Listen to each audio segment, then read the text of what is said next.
미국에 있는 한인 교회든 우선적으로 가장 많이 대답한 것이 예배, 거기 찬양도 포함되겠지만 설교였습니다. 예배와 설교를 통해서 신앙의 영향을 받습니다. 그리고 그 다음으로 많이 영향을 미치고 중요하다고 생각하는 것이 바로 교제, 사랑의 공동체였는데요. 우리가 흔히 친교라고 부르기도 하고 코이노니아라고도 부르기도 하죠. 그것이 어떤 시대이든 또 어떤 나라이든 교회라는 것은 주님의 안에서 하나된 몸이기 때문에 이 참된 교제와 사랑의 하나됨 코이노니아는 신앙의 중요한 부분일 것입니다. 그런데 이 친교와 교제, 하나된 사랑에 대한 오해도 많이 있는 것이 사실인데요. 찰스 콜슨이라는 분이 쓴 이것이 교회다라는 책에 보면 우리는 친교와 교제를 생각할 때 목욕탕이라는 표현을 썼는데 목욕탕처럼 따뜻하고 푸근하게 하는 그런 교제, 아니면 여러 가지 좋은 행사를 교회 행사에 참여하는 행복한 시간, 아니면 서로 좋은 대화를 우리 지체들과 나누는 것을 교제라고 생각한다는 것이죠. 그런데 그것은 물론 그것이 중요하지만 그것은 진정한 의미의 믿음의 교제, 즉 코이노니아와는 조금 다른 것이라고 했습니다. 무엇이 진정한 교제이고 성경적인 코이노니아일까요? 오늘은 교회의 두 번째 비전으로 사랑의 공동체에 대한 이 비전을 오늘 본문인 창세기 18장과 앞에 있는 창세기 14장 말씀을 함께 살피면서 그 비전에 대해서 이야기하려고 합니다. 오늘 본문 18장은 아브라함이 소돔이라고 하는 성을 위해서 기도하는 그런 내용이죠. 하나님은 18장 앞부분에서 아브라함에게 소돔이라는 성을 심판하실 계획을 알려주셨습니다. 그 소식을 듣고 아브라함은 오늘 읽었던 24절에 보면 소돔성에 50명의 의인이 있다면 그 소돔성을 용서해 달라고 기도하게 되고 하나님은 용서하시겠다고 약속하십니다. 그런데 조금 지나서 28절에 보면 아브라함은 5명을 줄여서 의인 45명이 소돔성에 있어도 괜찮냐고 그렇게 하나님과 거래 아닌 거래를 하게 되고요. 기도하고 하나님은 45명만 있어도 성을 구원하시겠다고 대답하시지요. 하지만 점점 줄여서 5명이 부족한 40명이 되고 나중에는 30명, 20명, 결국 이제 읽지 않았지만 32절에 보면 10명의 의인이 있어도 성을 용서하시겠냐고 그렇게 물어보게 되고요. 하나님은 10명의 의인만 있어도 성 전체를 구원하시겠다고 약속하십니다. 너무 유명한 이 장면이죠. 이 소돔이라고 하는 성은 아브라함의 조카 롯이 살고 있는 성이기도 했고요. 아브라함이 살고 있는 그 땅을 가나안 땅이라고 하는데 가나안 족속 중에 한 성이기도 했습니다. 그래서 어떤 의미로 보자면 가족과 같은 공동체고 좀 더 넓은 의미로 보면 함께 살고 있는 공동체라고 말할 수 있겠죠. 오늘 본문 18장인데 창세기 14장에 가면 아브라함은 소돔성에 전쟁이 있을 때 그들이 어려움을 당했을 때 자신이 직접 가서 조카 롯과 그 소돔성 전체를 구하는 일이 있었습니다. 왜 아브라함은 조카 롯과 소돔성, 즉 공동체를 섬기면서 공동체를 살리려 하고 간절하게 지금 기도하고 있는 것입니까? 어떤 사람들은 아브라함이 참 마음이 푸근하고 좋은 사람이며 그가 선한 사람이기 때문에 그가 사랑이 많아서 조카를 구원하고 그 살고 있는 가나안 지역을 위해서 기도하고 구했다고 싸웠다고 그렇게 말합니다. 그가 좋은 사람이기 때문에 그렇게 했습니다. 물론 그런 부분도 있을 것입니다. 하지만 오늘 18장의 기도를 잘 살펴보면 단지 인간적인 사랑으로 그가 기도한 것이 아니라 마치 제사장처럼 소돔이라고 하는 도시 전체의 죄를 자신이 대신 담당하면서 기도하고 있는 것을 보게 됩니다. 다시 창세기 14장으로 돌아갔을 때 소돔성의 전쟁이 이제 어려움이 있을 때 그 중에 한 사람이 아브라함에게 와요. 그래서 도와달라고 했을 때 그 장면에 보면 그 도와달라고 하는 13절에 보면 아브라함과 그 지역에 있는 가나안 족속이 언약을 맺은 이야기를 본문이 강조합니다. 언약이 있었습니다. 아브라함과 가나안 족속 안에. 그래서 한 성경학자는 아브라함이 그렇게 소돔성을 구한 것은 그가 인간적으로 사랑이 많고 그가 참 좋은 사람이고 그의 정 때문에 한 것이 아니라 그가 맺었던 그 약속이 있었기 때문에 그 약속을 기억하면서, 그리고 하나님께서 아브라함을 보내실 때 그 땅을 축복하라고 보내셨잖아요. 그 가나안 땅을 축복하는 자신을 하나님께서 축복의 통로로 세우신 것을 기억하면서 전쟁했다라고 그렇게 한 성경학자는 말합니다. 저도 동의합니다. 하나님의 대리인, 하나님의 제사장으로서 사랑하고 섬긴 것이죠. 흥미로운 것은요, 아브라함이 이제 14장에서 전쟁하고 돌아올 때 여러분도 이제 성경을 읽으셔서 알겠지만 샬렘 왕이라는 사람이 갑자기 나타나요. 그 샬렘 왕은 그 전도 그 이후도 없는데 성경은 그 사람을 하나님의 제사장이라고 표현합니다. 성경의 제사장이 처음 등장하는 장면인데, 그래서 사람들은 갑자기 이 사람이 등장했으니까 그 사람이 아마 예수님을 상징하는 사람일 것이다.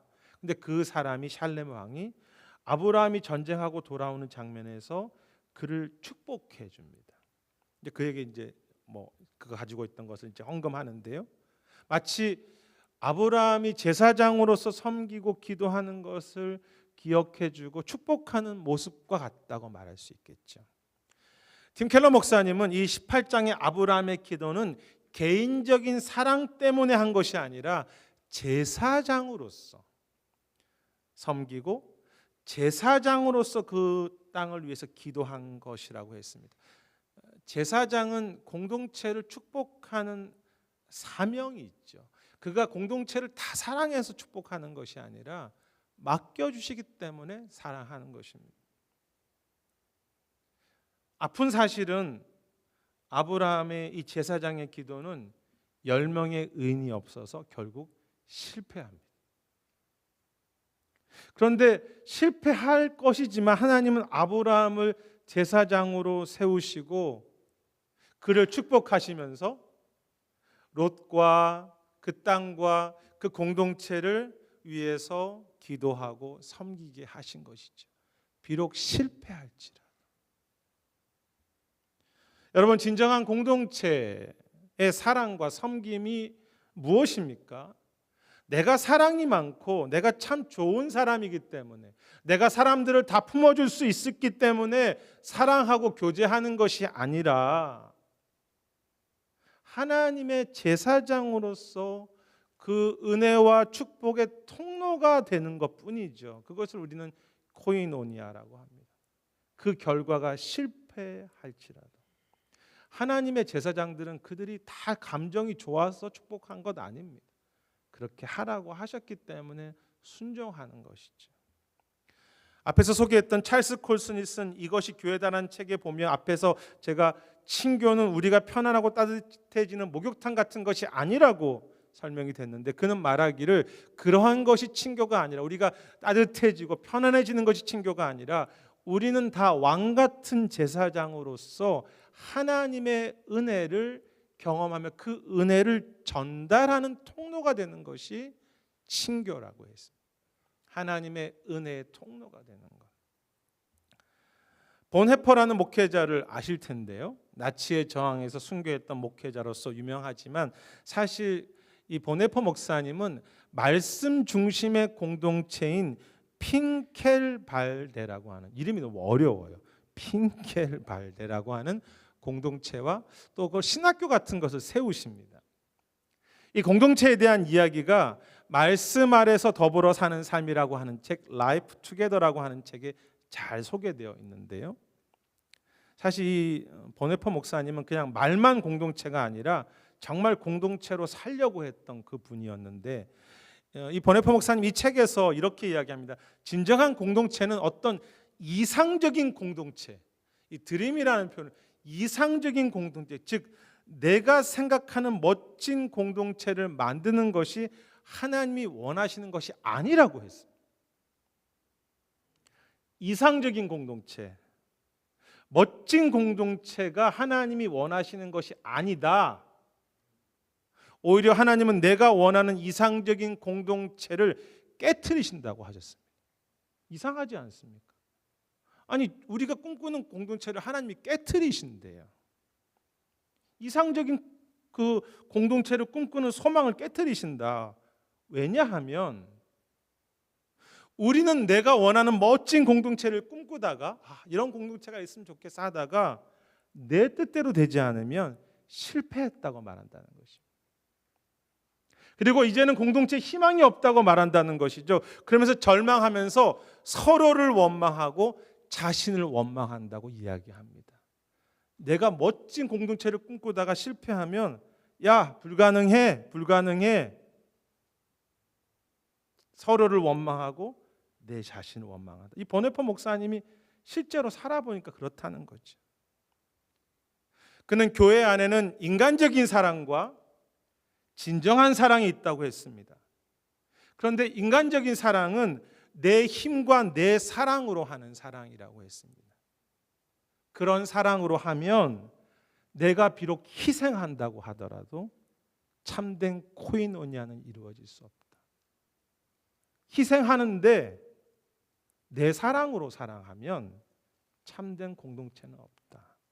반면 진정한 사랑에 대해서 진정한 사랑은 나의 완벽하지 못한 사랑, 내가 완벽한 사랑으로 이상적인 공동체, 우리 로뎀나무 교회 멋진 공동체를 만들려고 하는 것이 아니라 나의 사랑으로 나에게 사랑이 없다는 것을 깨닫고 비록 문제가 있는 공동체라는 현실을 인정하면서 주님이 지금도 이 교회 안에 피 흘려 주심을, 주님으로부터 솟아나는 그 사랑의, 주님으로부터 지금도 솟아나는 그 사랑의 통로가 되려고 하는 그것이 진정한 사랑이라고 했습니다. 내 사랑으로 하는 것이 아니라 통로가 되는 것뿐이죠. 그 결과가 좋든 나쁘든 혹은 그 상대방이 받을 자격이 없을지라도 다시 제사장으로 흘려가고 다시 그 섬기고 그 공동체를 그렇게 계속해서 행해 나가는 것. 사실 이 보네포 목사님이 섬겼던 공동체도 결국은 여러 가지 이유로 실패하게 되는데요. 그래도 다시 사랑하고 다시 기도하고 그걸 흘려보내는 제사장이 되는 것이죠. 저는 교회라는 공동체를 생각할 때 마치 위대한 작가가요, 자신의 귀한 작품을 만들 때 미숙한 어린애들을 데려다가 그 작품에 참여시키는 것 같다고 그렇게 생각합니다. 교회가 미숙한 어린이들과 같이 작품 생활을 하는 것. 만일 제가 작가라면 교회라는 그림이든 작품을 만들 때 반듯하게 하나도 문제도 없고 다 문제 있는 거 다 없애버리고 완벽하게 계산해서 딱 좋은 모습의 교회만을 그림으로 그리고 싶은데요. 주님은 그렇게 하시지 않는다는 거죠. 주님은 어린아이 같은 우리들을 참여시켜서 교회라는 작품을 만들게 하십니다. 그것이 교회의 현실이라는 거죠. 그래서 여러분, 전문가가 딱 반듯하게 맺으면 하면 교회 문제가 없지만 어린아이들이 참여하면 여기저기 삐뚤어지고 문제가 생기고 막 자기들끼리 싸우고 잘 맞지 않는 공동체가 되는 거죠. 예전에 봉성학당이라고 하는 코미디가 있었잖아요. 혹시 기억하십니까? 선생님 손들고 막 선생님이 오시면 모두 다 손들어요. 손 안 드는 학생이 하나도 없어요. 선생님 다 손드는데 다 서로 이르고 제가 저 잘못했다고, 그리고 답하라 그러면 딴 이야기하고 정말 이렇게 봉숭아학당, 자기 말만 하는 그런 봉숭아학당. 그런데 저는 그것이 주님의 교회의 모습이 아닌가. 봉숭아학당 같은 교회. 우리는 반듯한 거 원하지만 주님은 그렇게 하시지 않는다는 거예요. 주님은 그 약한 자들이 함께 제사장 되어서 그 부족한 사랑을 가지고 주님의 사랑과 축복의 통로가 되시도록 붙잡아 주시는 거죠.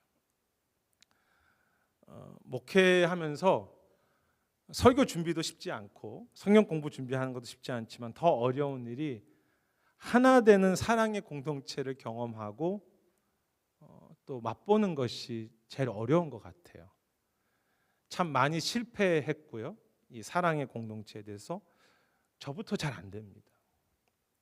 예전에는 목회하면서 무조건 더 사랑하라고, 무조건 더 품으라고 그렇게 강조했던 적이 있었고, 그렇게 목회할 때도 있었고요. 또 때로는 문제가 있고 불편한 사람들을 좀 피하고 싶었고 또 피했던 적도 있습니다. 불편한 사람은 불편한 사람이죠. 저는 대단한 사람이 아닙니다. 불편한 사람은 불편해요. 저도 목회하면서 제가 사랑할 수 없다는 것을 갈수록 더 깨닫습니다. 그런데 주님이 계속 깨닫게 하시는 것은 나는 사랑할 수 없고 감정적으로 불편한 사람은 그대로 불편한 사람이지만 주님의 사랑의 통로로 저를 세우시고 교회를 세우셨다는 거죠. 불편한 사람을 향해서 때로는 실패한다고 할지라도, 그리고 그렇게 제사장으로 사는 것이 정말 행복한 것이고 내가 사는 길이고 교회가 사는 길이라는 것을 깨닫게 됩니다. 목회하면서. 여러분, 우리 모두 다 왕 같은 제사장이지 않습니까?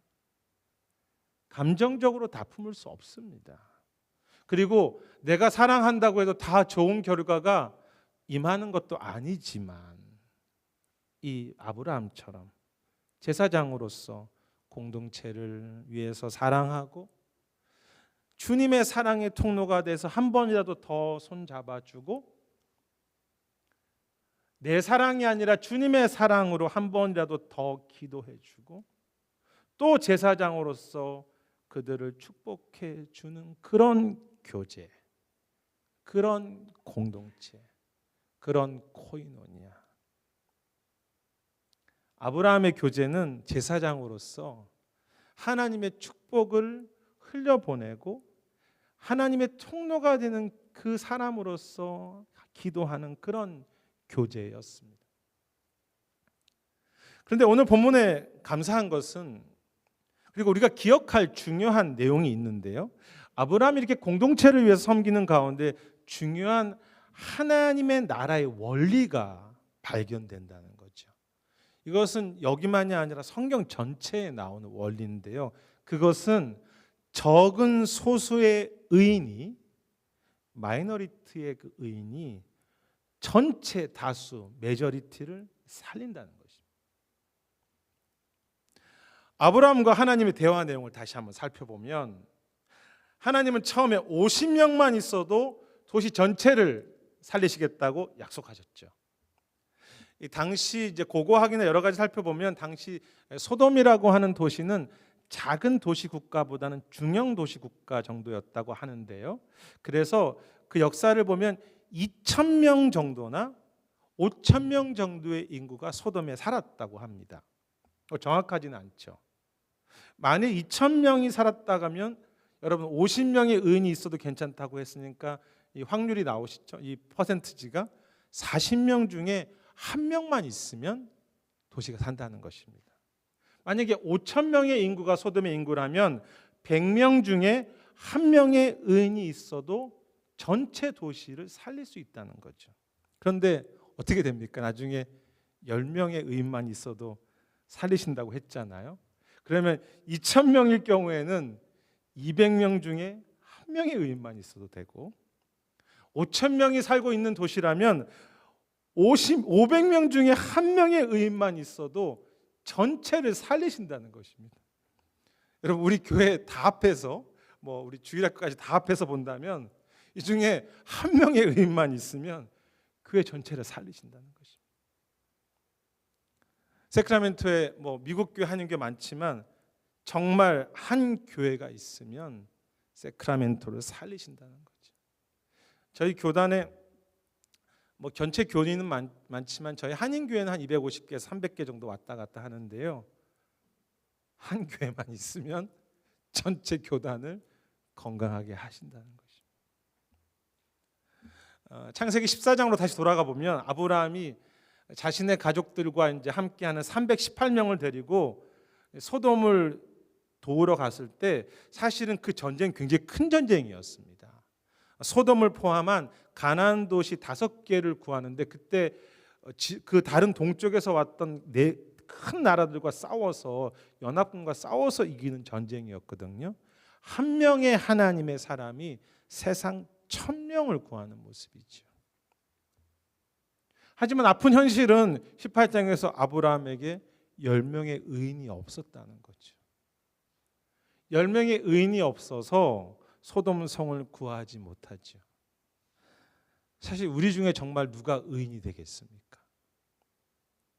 오천원 목사도 의인이 아니고 로뎀나무 교회도 의인이 아닙니다. 그런데 하나님께서 어떻게 세상을 구원하십니까? 진정한 의인 한 사람 그리스도가 오셔서 그 한 분 때문에 모든 세상 사람을 구원하시지 않습니까? 그것이 십자가입니다. 한 사람 때문에 전체 세상을 살리는 거죠. 팀 켈러는 이 아브라함의 기도를 설명하면서 이렇게 이야기합니다. 아브라함의 기도는 10명의 의인이 없어서 실패했지만 우리에게는 진정한 의인이신 그리스도가 계시고 그 그리스도를 붙잡을 때 그 그리스도를 붙잡는 적은 소수 의인이지만 그 사람을 통해서 그 적은 사람들을 통해서 전체 공동체와 세상과 가정을 살리신다고 그렇게 도전합니다.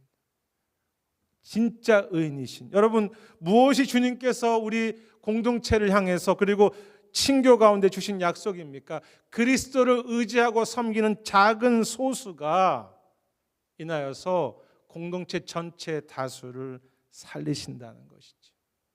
그것이 하나님 나라의 원리입니다.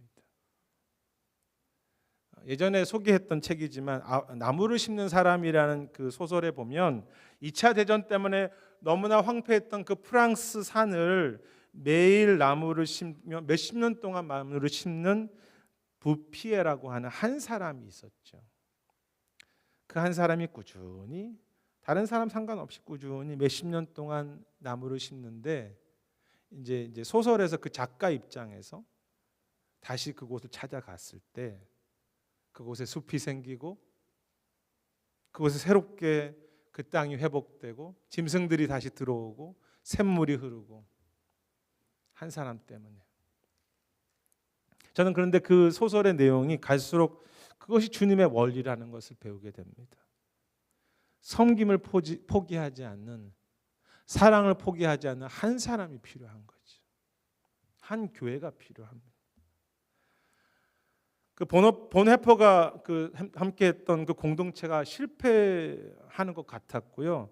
이 본헤퍼도 결국은 독일 나치에서 희생이 되지만 그 공동체를 통해서 만들어진 책이 나를 따르라고 하는 참 귀한 책이 만들어지고요. 그리고 제가 앞에 소개했던 말씀 아래 더불어 사는 삶이라고 하는 책도 그 공동체의 간증이고 그 공동체를 통해서 만들어집니다. 그것이 오늘까지 선한 영향력으로 저 같은 평범한 목회자에게 그리고 그 책을 읽고 소망하는 사람들을 아직까지 살리고 있는 거죠. 몇십 년 동안 계속해서. 여러분, 우리는 우리가 섬기는 그 사랑과 기도의 결과를 다 알지 못합니다. 하지만 주님이 살리시는 거죠. 본헤퍼는 그 책에서 그렇게 말합니다. 서로로 인한 아픔이 없다면 진정한 공동체는 아니다. 진정한 공동체는 아프다. 그렇게 말하면서 하나님의 충만함이란 그 아픔 가운데 충만하게 하시고 우리는 사랑할 수 없지만 하나님은 흩어진 자들을 모으시고 건강한 공동체를 아름답게 만드신다고 했습니다. 그래서 공동체의 소망은 잘하는 우리에게 있는 것이 아니라 이미 교회를 세우시고 교회가 자기 몸이라고 소중하게 여기시며 지금도 붙잡고 계신 그리스도 때문에 희망이 있다. 아니, 그 그리스도라고 하는 분을 붙잡고 기도하는 한 사람, 기도하는 소수, 그리스도를 붙잡고 섬기는 그 작은 한 사람의 섬김에, 한 사람의 사랑에 소망이 있다고 그렇게 이야기합니다. 작은 한 분에게 그리스도를 붙잡는 그 한 사람의 사랑에 소망이 있다. 작은 소수가 다수를 살리는 것. 이렇게 말하니까 어떤 분이 의인 작은 소수가 전체 다수를 살린다고 하니까 저는 희생하는 소수가 아니라 좀 편안하게 먹는 혜택을 보는 다수에 서고 싶다고 그렇게 말하는 얌체 같은 분이 계십니다. 저희 교회는 안 계세요. 여기 먼 교회, 미국에, 한국에 있는 교회. 여러분 만약에 제가 그렇게 말한다면 여러분 저는 제가 희생하기 싫고요. 그냥 혜택 보는 다수에 서고 싶어요라고 한다면 여러분이 저에게 목사님 실망이에요 그렇게 이야기하지 않겠습니까? 여러분 사실 희생하는 제사장이 귀한 것입니다. 혜택 보는 다수가 아니고요. 헌신하는 소수가 영광스러운 삶이고 그것이 우리가 짧은 인생을 살아가면서 하나님이 혜택을 받는 삶이 아니라 혜택을 주는 소수로 우리를 부르신 것이죠. 그것이 존귀한 거 영광이죠. 이왕 한 번의 삶을 사는데 사람들을 살리는 작은 소수가 되는 것. 목회자들과 대화할 때요. 이 시대 교회 문제가 많다고 하면 최근에 너무 많은 문제들이 터지고 있어요. 그렇게 문제를 지적하고 이 공동체들이 문제가 많다, 교회 소망이 없다고 말하는 분도 계신가 하면 그 문제를 놓고 기도하기 원하고 정말로 제가 옆에서 보면 주님의 사랑으로 작은 것이라도 막 하려고 하는 그런 분들이 막 70, 80 넘으신 목회자들도 계세요. 저는 어떤 쪽일까요, 여러분? 저는 어떤 쪽일 것 같으세요? 비밀입니다. 말하면 청기가 누설되는 거예요. 저는 왔다 갔다 하는 것 같습니다. 문제를 판단했다가 아니지 내가 이러면 안 되지 또 내가 풀려보낼 수 있는 섬김이 있지.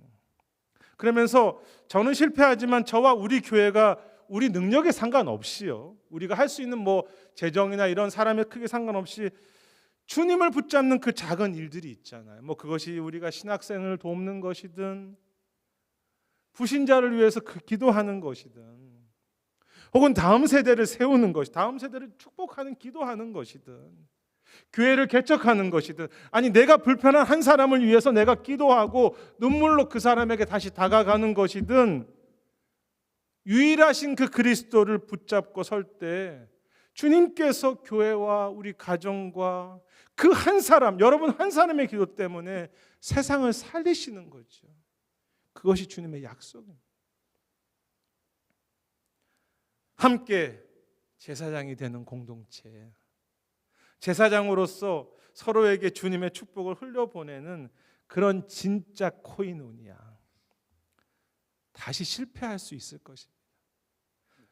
불편할 수 있을 것 같아요. 왜? 상대방이 내 마음 같지 않으니까. 그리고 눈물 흘리고 십자가를 지는 그런 아픔과 사랑이겠죠. 하지만 유일하신 의인이신 주님께서 지금도 나를 위해서 십자가에서 피 흘리고 그 피를 부어주시는 것을 기억하면서 그 주님을 붙잡고 그 사랑의 섬김, 우리에게 부탁하신 그 제사장의 길을 멈추지 않는 그런 저와 여러분과 그런 교회가 되었으면 좋겠습니다. 주님의 십자가를 흘려보낼 수 있는 그런 공동체. 주께서는 우리의 그 작은 기도, 한 사람의 눈물과 탄식을 통해서 여러분 가정의 어머님, 아버님의 한 사람의 기도를 통해서 가정을 살리시고 자녀를 살리시고 메마른 이 땅에 교회를 새롭게 하시고, 여러분 지금 많은 교회들이 어려운데 그 교회의 기도를 통해서 교회가 새롭게, 세크라멘토가 새롭게 되고 메마른 땅에 주님의 나라가 임하는 그런 기쁨과 그런 간증과 그런 즐거움을 주님이 주시는 것이죠. 여러분 그것이 주님의 약속이고 우리가 붙잡고 소망하는 것이 아니겠습니까? 주님께서 작은 한 사람을 통해서 다수를 살리시는 것, 그렇게 하실 주님을 의지하면서 주님이 부탁하신 그 한 사람의 제사장의 사명, 그 제사장 같은 참 로뎀나무 교회로서 진정한 교제, 그 공동체, 진정한 서로의 사랑의 나눔을 경험해 가시는 그런 우리 모두와 교회가 되시기를 주의 이름으로 축원하겠습니다.